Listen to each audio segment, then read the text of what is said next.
Your beds look tired. The phlox has gone leggy, the daylilies are done, and somewhere in the last 2 weeks, you decided the season was finished and you'd sort it out next spring.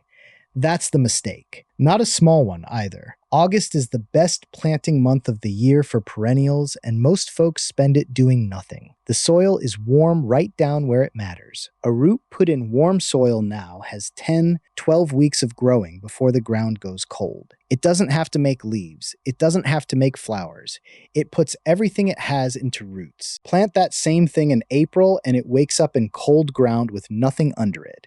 And it spends its first summer trying to catch up. That's the year people lose. Not because the plant died, because it never got started. I spent 40 years growing stock for a living. We didn't lift and ship in spring because spring was pretty. We did the heavy work in late summer, because that's when the plant does the work for you. 9 perennials, what to put in, exactly when, and the one thing people do that undoes it. One of these will cost you 3 years if you get the depth wrong by an inch. I'll name it third. Let's start with the one you should be doing this week. Divide and replant bearded iris now. Late July through the end of August. Not September if you can help it, and not spring at all. The reason is simple. Iris go quiet after they bloom. Through July and August, the rhizome is resting, and you can cut into it without setting the plant back. Do the same thing in May, and you've thrown away the year's flowers. Lift the whole clump with a fork, not a spade. Work in from a foot out so you get under the roots instead of through them. The clump comes up as a mat of fat rhizomes with the old spent ones in the middle. Those centerpieces are finished. They've bloomed, and a rhizome only blooms once. Cut away the young outer sections, each one with a fan of leaves attached, and throw the old middle on the heap. Trim the leaf fans back to about 6 inches, cut across on an angle. That isn't for looks. A full fan catches wind and rocks a rhizome that hasn't rooted yet. Here's the part people get wrong, and it's the single most common thing I saw in 40 years. They plant it like a bulb. An iris rhizome wants to sit on top of the soil with its back exposed to the sun. Half in, half out. You spread the roots down into the ground and you leave that fat rhizome sitting proud, catching light. Bury it and it rots. Not always this year. Sometimes it limps along for 2 seasons and then goes soft in a wet spring. And you never connect it back to how you planted it. Sun on the back. That's the whole thing. 2 more things while you've got them out of the ground. Set the pieces about a foot apart with the fan of leaves pointing outward and the cut end of the rhizome facing in, because an iris travels forward in the direction the fan points, and you want it moving into open ground rather than into its neighbor. And keep mulch away from them entirely. Everything else in the border wants mulching in autumn, and iris are the exception. A rhizome under bark chips is a rhizome you buried, whatever you meant to do. Which brings me to one you can only move right now, and most people don't know it. If you've ever tried to move an Oriental Poppy and killed it, you moved it at the wrong time. Go and look at yours. There's very likely nothing there. After it flowers in early summer, the whole plant dies back to the ground and disappears. People think it's dead. It isn't. It's dormant. And dormant is exactly when you can lift it. August is the window. It's the only clean one you get. Mark where they are before the tops vanish, because finding them afterward is guesswork and you'll cut the crown with a spade. If you didn't mark them, dig wide and slow. The root is a thick, brittle, pale thing, and it goes down further than you expect. Get a good depth on the fork. Any piece you snap off and leave behind will grow into a new plant next year, which is either a bonus or a nuisance depending on where you were digging. Replant at the same depth, crown just below the surface, and water it in once. Then leave it alone. It'll send up a rosette of hairy leaves in autumn, sit through winter looking rough, and flower for you in early summer. The mistake is spring. Come April, a poppy is in full leaf, all that top growth pulling water, and the root can't supply it once you've cut it. It wilts in a day and it doesn't come back. Every gardener who tells you poppies can't be moved is a gardener who tried it in April. Same with anything on this list. The plant is never wrong. The timing is. Now the one I said would cost you 3 years. Peonies go in from late August. Bare root while the soil still has heat in it. Buy them as dormant roots, not as potted plants in leaf. A bare root peony is a fistful of thick brown fingers with a few pink or white buds at the top.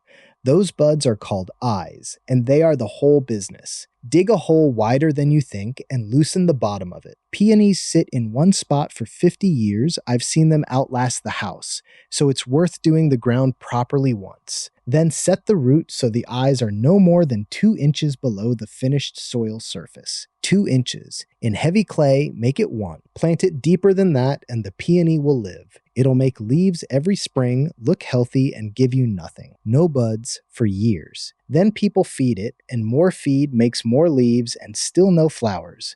And eventually they decide it's a bad plant and dig it out. It was never a bad plant. It was 3 inches too deep. If you've got a peony that hasn't flowered in years, that's your answer, and August is when you fix it. Lift it, look for the eyes, and reset it shallow. Lay a cane across the hole while you backfill, so you can see where the finished level actually is. Everyone underestimates how much loose soil settles. What you plant at 2 inches ends up at 4. Give it full sun and keep it well away from the roots of a hedge or a big tree, because a peony will lose a competition for water every time, and it won't tell you why it's sulking. If you're buying and don't know where to start, Sarah Bernhardt is the one every nursery in the country has grown for 100 years. And there's a reason for that. It's pink, it's scented, it stands up, and it does not want anything from you. That one's worth getting right. So is the next, but it's a good deal easier. Divide garden phlox in August as soon as the flowers have gone over. Phlox is one of those plants that gets worse from the inside out. Year 1, it's a tidy clump. By year 4, the middle has gone woody and bare, and all the good growth is around the edge, and the flower heads have got smaller every season without you noticing, because it happens slowly. Lift the whole clump. You'll see it plainly once it's out of the ground. A hard, dead, congested center with a living ring around it. Cut that ring into pieces about the size of your fist, each with roots and shoots. Throw the center away. Don't replant it out of thriftiness. It's finished, and it'll be the weakest thing in the bed next year. Cut the stems back by about half at the same time. A fresh division can't hold up 3 feet of top growth. Space them out further than the old clump. Phlox wants air moving through it. Crowded phlox gets that gray, powdery coating on the leaves by midsummer every year, and no spray fixes a spacing problem. Water them in and keep them damp for about a month while they root. Here's the plain cost of not doing this. A phlox left undivided for 6 or 7 years gives you maybe a third of the flower it should, and every one of those seasons is gone. Divide every 3 or 4 years, and you keep it at full strength, and you get free plants every time. I've made a whole border out of one plant that way. Same principle on the next one, different plant. Daylilies divide in August too, and they're about the most forgiving thing you can do it to. Wait until the flowering is finished. Lift the clump, shake the soil off the roots, and you'll see it's made up of individual fans, each with its own set of thick roots. Pull them apart with your hands where you can. Where you can't, 2 forks back to back will lever them, or a knife through the crown does it quicker. 3 fans to a piece is a good size. It'll flower next year. Single fans will grow, but you'll wait a season for bloom. Cut the foliage back to about 6 inches, straight across. That's the bit people skip, and it's the difference between one that sulks and one that doesn't. Division has lost most of its root. Leave 2 feet of leaf on it, and the leaf keeps pulling water the roots can't supply. It goes limp, it browns off, and it takes half the summer to recover. Cut the top down to match what's left underneath, and it barely notices. Replant at the depth it was, the crown where root meets leaf, just at soil level. Water in. I've covered daylilies properly in another video, so I won't go over the growing side again here. For August, that's the job. Lift, split, cut back, replant. Now, one that most people plant far too late in the year and then wonder why it takes so long to get going. Plant hellebores now for flowers in February. That's not a misprint. A hellebore put in warm August soil roots through the autumn and flowers in the depths of winter, when there is nothing else. Put the same plant in during a cold October, and it'll sit there sullen and give you very little the first year. Give it shade for the worst of the afternoon, and ground that doesn't dry out. Under deciduous trees suits them exactly. Bright in winter when the branches are bare, shaded in summer when the canopy is up. The mistake is the crown, and it's the same fault as the peony wearing a different coat. The crown is where the shoots come out of the roots. It sits at soil level, not below it.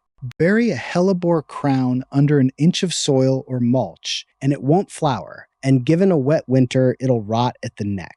When you mulch them, and you should, pull the mulch back an inch clear all round, so you can see the crown. If you're dividing an established one rather than planting new, that's an August job as well. I still use my father's grafting knife for it. He ran an orchard, and he taught me to find where a plant wants to come apart, rather than deciding where to cut it. You turn the crown over, you look at it, and there's a natural line between the growing points. Follow that, and both halves take. Cut across it, and you get two invalids. He had one rule about all of it. The plant's never wrong. The plan is. That knife's older than I am, and I've never needed a better one. The upright salvias, caradonna, May night, that family, go in now, and they'll give you a second flush before the season ends. If you already have them, cut them back first. Once the purple spikes have gone brown and dropped, take the whole plant down by about a third. New shoots come from the base within a fortnight, and you'll get another round of flower in September. Cut back to green. That's the rule. Salvia grows a woody base as it ages. Cut into that old brown wood, and nothing regrows from it. There are no buds there to break. People take the shears down too hard, hit the wood, and end up with a dead-looking stump that never recovers. Always leave a few inches of green growth with leaves on it. For new plants, August suits them well. They want full sun and ground that drains. They will not sit in wet. A salvia in heavy soil through a wet winter is a salvia you're replacing. If your ground is clay, work grit through the planting hole and set the plant slightly proud so water runs off the crown. Space them about 18 inches. They fill out fast. The other thing worth knowing is that they're one of the few things the deer walk past. Aromatic leaves. If you've got deer coming through, salvia and lavender and the like are what still stands in the morning. Next one, and it's about what you don't do. Coneflowers planted in August have all autumn to root, and a coneflower with good roots is a coneflower that survives its first winter. That's where most of them are lost, not to cold, but to being planted in spring with nothing under them. Full sun, ordinary soil, they're prairie plants, and they resent being fed and coddled. Rich ground gives you tall, floppy stems that fall over in the first rain. Set them at the depth they were in the pot. Water them in well, then water once a week until the frosts, and no more than that. Now the mistake, and this one is a habit rather than a slip, don't cut them down in autumn. The whole garden tidies up in October, and coneflowers get shorn off with everything else. Leave them. Those brown seed heads standing through the winter do two things. The goldfinches work them over from November onward, and the standing stems hold snow and shelter the crown underneath. A coneflower cut flat to the ground in October sits exposed all winter and is the one you find missing in April. Cut them back in March instead, when you see new growth at the base. They'll look untidy from November through February. That's the trade, and it's worth making. One more thing on choosing them. There are a great many fancy colored ones now. Oranges, greens, doubles, and a good number of them are short-lived and disappear after 2 or 3 winters.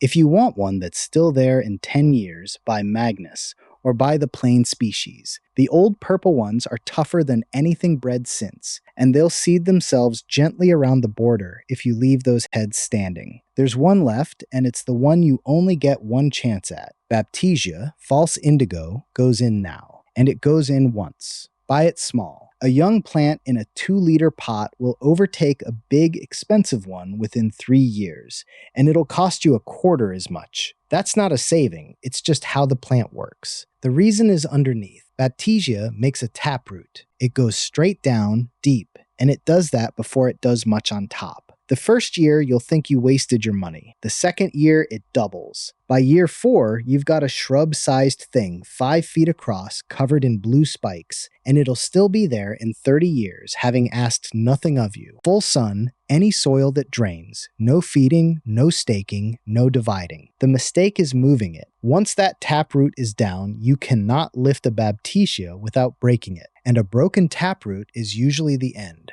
I've seen people try at year 5, and what comes out of the ground is the top 8 inches of a root that goes down 2 feet. So choose the spot properly. Stand where you'll be looking at it. Imagine something the size of a small shrub, and give it that much room. Don't put it at the front of a border because it's small now. Plant it and then leave it alone, permanently. If you do one thing off this list, get the peony depth right. 2 inches over the eyes, no more. That's the one where a small mistake costs you years instead of weeks. And it's the one I've seen most often. The rest of it comes down to the same idea. August isn't the end of the season. It's the start of next season, and the plant knows that even when the gardener doesn't. If you want more garden advice that pays off next season, subscribe to Old Amos. Tell me in the comments what's struggling in your garden right now, and what I've left off this list. I read them. Warm soil grows roots. Cold soil grows regrets.